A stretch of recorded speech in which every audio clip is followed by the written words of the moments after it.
Hey, that's pretty good, pretty bad. I don't know. I'm not completely apathetic, but I tell you this much. 117 to 111 and the way they started out against these Rockets, how bad this Rockets team is. The Raptors, it wasn't a convincing win. It certainly was a win. They're now 24-30 on the season. The trade deadline is looming where they are reportedly going to be active. Whether that's to improve the team, I guess we'll see when that happens. This was a backcourt win, if for the most part. Nobody on the Raptors was that interested in playing defense, and it's actually a credit to how bad the Rockets' offense is that they only scored 111 points in this game. They took 55% of their shots during the game at the rim, and luckily for the Raptors, or unluckily, whichever you want to take, they only shot I think 55% at the rim, which isn't a great number. However, you're still getting pretty good looks. By the way, the Raptors allowed a ton of penetration. They were milk toast in their rotations, and I think a lot of love should go to Precious Achua, Christian Coloco, and Chris Boucher in particular. Those guys helping out a lot down low when they weren't getting a lot of help elsewhere.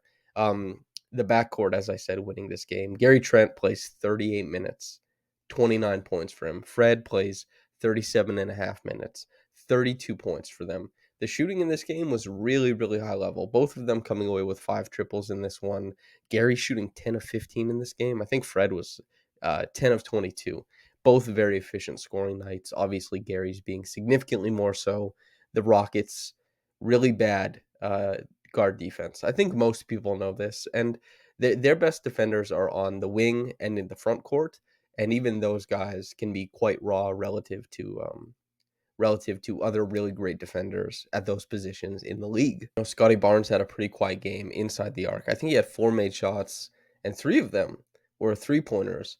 Pascal Siakam, 23 points on 20 shots, 3 free throw attempts. He's using a lot of possessions to get to his points. He looks, I'll keep saying it, he looks gassed. He's not creating with the same burst that he was earlier on in the season. It's begun to affect his defense. It's begun to affect even just like his jump pass, right? Like that pound dribble into space and then pass out to either above the break or the corner. Not as much lift there, not as much zip on the pass, and it's tough to watch a guy lose so much of his athleticism, and then obviously Pascal Siakam, whose ball skills and jump shot have improved measurably over his time in the NBA. It's tough to see him have to rely so heavy on those when that's not his biggest advantage. He still comes away with 23 points in this game, 6 boards, 4 assists. He's, yeah, and 2 steals as well. He hasn't been getting a lot of steals lately. Not a great performance though. I would even hesitate to call it a good performance. I didn't think it was. And the Raptors as a whole, not a lot of inspiring performances. The guys on the bench, like Malachi plays almost 16 minutes, 0 points. Boucher was obviously fantastic. He changed the energy of the game early on, and he had a really nice stint in this game. Koloko, no scoring. This is kind of the Koloko thing. He has a tough time banging around with NBA bigs at the rim. He gets blocked a lot. He gets bumped off his spot a lot, and he can't really finish possessions. Someday, I'm certain he will. The defense I was pretty happy with in this one, though, showing a lot of presence at the rim. Banton, really bad stretch for him. Wancho, you got to hit threes if you want to play because he does a lot of the nice little things, but he doesn't do enough offensively to justify minutes out there. And yeah, the team as a whole, they just rode Gary Trent Jr. and Fred VanVleet.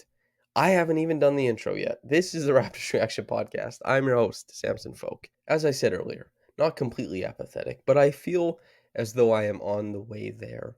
This team lacks cohesion. This team lacks it. This team lacks any type of intangible that you can think of. And in games like this, where they are saved by the phenomenal shooting of their backcourt, you are left to wonder, like, what does this look like if they don't have a hot shooting game? Do the Raptors have this listless game where they lose to the Houston Rockets, who are a very, very bad team? They're not good at basketball relative to the rest of the NBA. They're quite poor. and they were missing a backcourt of their own. Jalen Green and Kevin Porter Jr. were both out in this game. To be honest, I don't know if that affects winning or not.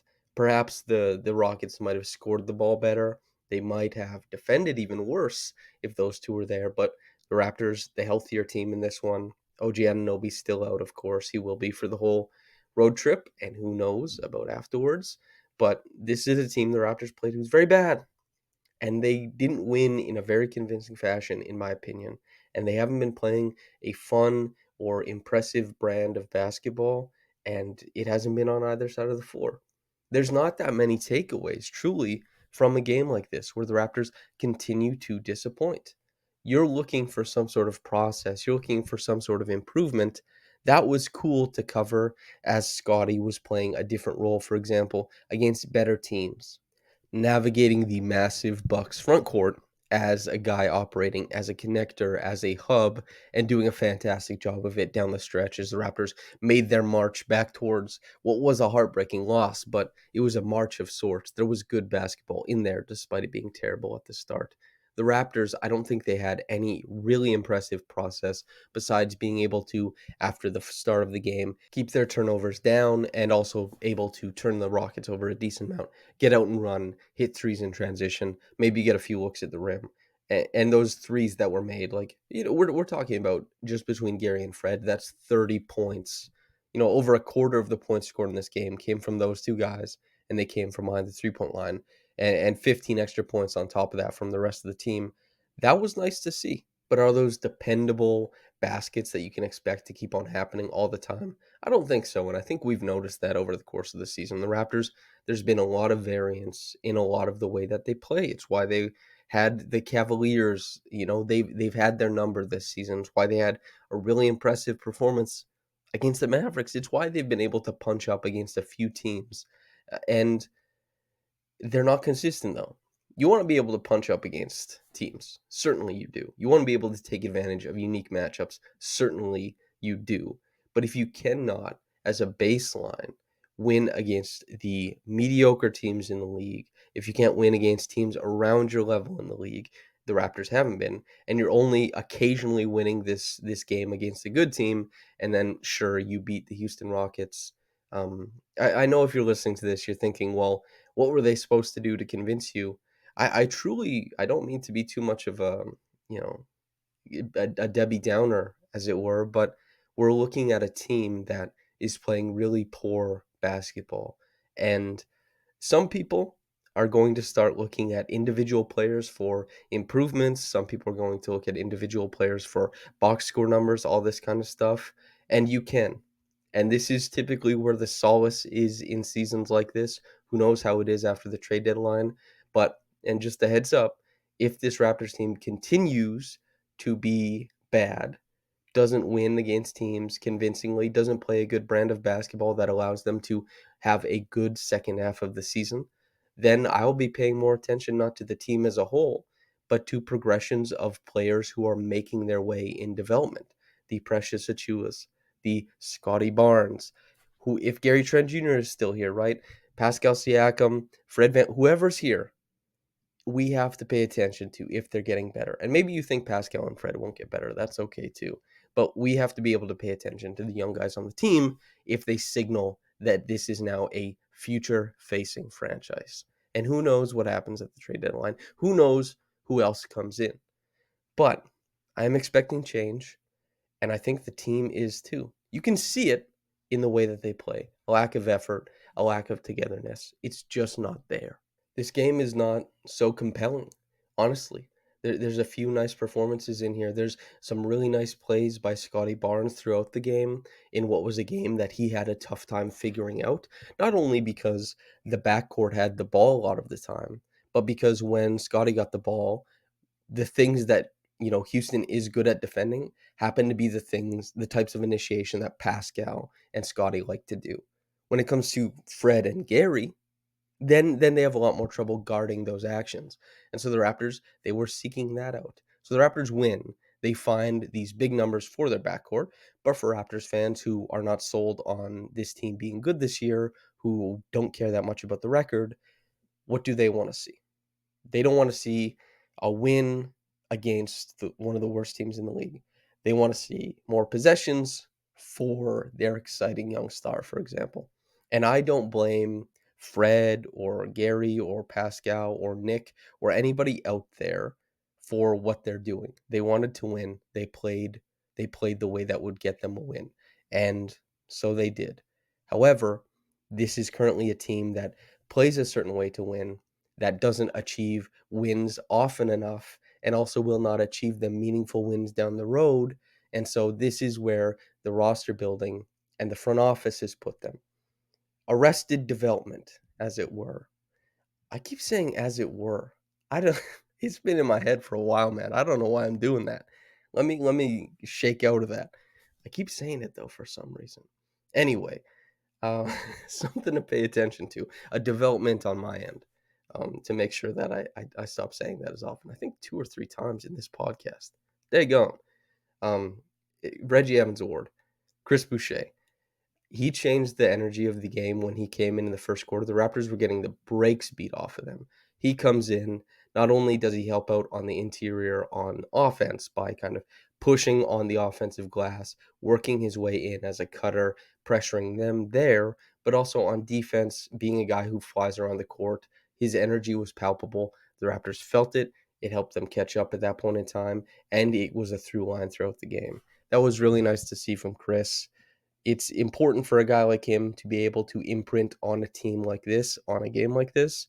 That's everything he needs to be able to do, and he did it tonight. So at least for Chris, that's really nice to see. The top quick reaction comment is from Chys Nac. Quote, I know he's raw, fouls a bit too much, tends to bite on pump fakes, but is the defense not significantly better with Koloko back there? At least it's not an open layup line when he's on the floor. I don't know why he suddenly fell out of the rotation. End quote. Okay, so the Koloko thing. The defense is better with Koloko on the floor. Significantly by the numbers, the on-off statistics. When Koloko's on the floor, they're better at defending all around the floor. Some of that early on in the season was just a lot of noise as far as what was happening behind the three-point line that Koloko ostensibly didn't have a big impact on. There's still, a pretty big swing as far as the three-point shots go, but as far as defending the rim and the areas near the basket, short mid range, Koloko has, a serious impact on the Raptors defense. And if you want to follow this through line to think about, okay, what does this mean about guys rotating over? Are they able to be a little bit more aggressive on their check at the point of attack? Can they be a little bit more aggressive in passing lanes to create turnovers if they know they have a backstop there like Koloko? When I did film review with Koloko earlier this season, he kept on talking. It was one of the biggest points of emphasis for him was even in the Raptors scheme, he has pre-existing beliefs about I'm the big, I need to get back to the basket. He leaves, even though he's a rookie, even though he's coming into a coach who's very specific about his defense, Koloko still has his instincts that draw him back to the rim, and I think he's a very natural rim protector. I think that he's been quite good at that this season. I know why people were very excited early on. The thing about Koloko, though, is that the Raptors, I think, are taking the long view, and that's giving him some time in the G League like he had. I think that's maybe focusing more on development outside of games and trying to work on that offensive side of the floor. Because I do think that Koloko grades out as a positive defender at the NBA level as a young big. That's a big deal. And yes, he fouls a ton. He does make mistakes, but his length is not replicated elsewhere on the roster. He has a unique skill set in that regard.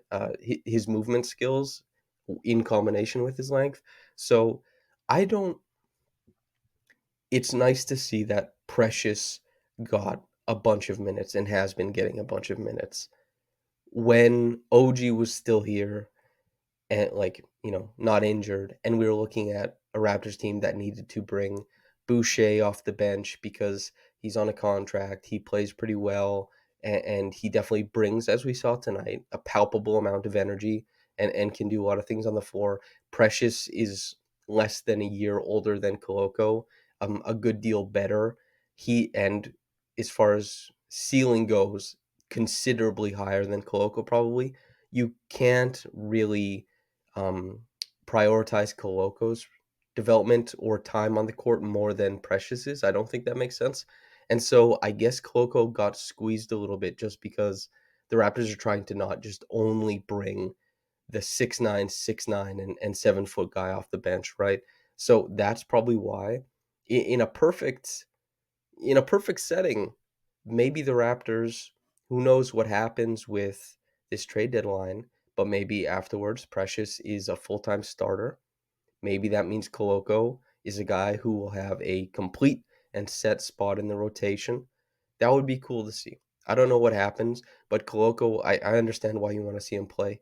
And the Raptors defense is better with him on the floor. There's some like little niche coach stuff that they probably want Koloko to be better at, and coaches get angrier at certain things because they're not as into the on-off numbers and the raw data as a lot of the people who look at the game like we do. We can't be in the gym with them giving them technique and being like, don't drop your foot here when you're guarding in the pick and roll, it's going to make it better. And he's focusing on that instead of just looking at what is effectively a spreadsheet and saying, oh, we're this many points better defensively with Koloko, I'll just play him. While that stuff is definitely helpful and helps us assess the game too, helps everybody assess the game. Um, yeah. Anyway, a bit long winded, but yes, you're right. You're right to want to see Koloko, and I hope after the trade deadline, he'll be a very big part of the rotation. Maybe between 10-15 minutes per game. If he's really feeling it, who knows? And maybe we'll find some unique lineups with Koloko and Precious paired together.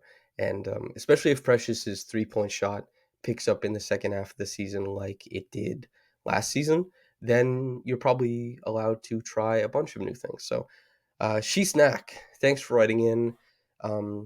Viewer, thanks for watching. Listener, thanks for listening. If it's on YouTube, like the video and subscribe. Make sure to go to raptorsrepublic.com and subscribe to the website. That's the most important one. And if you're listening on the podcast channel, thanks for letting me talk to you. Thanks for allowing me to chop it up. And whether you got into this in the morning or at night, have a blessed day and goodbye.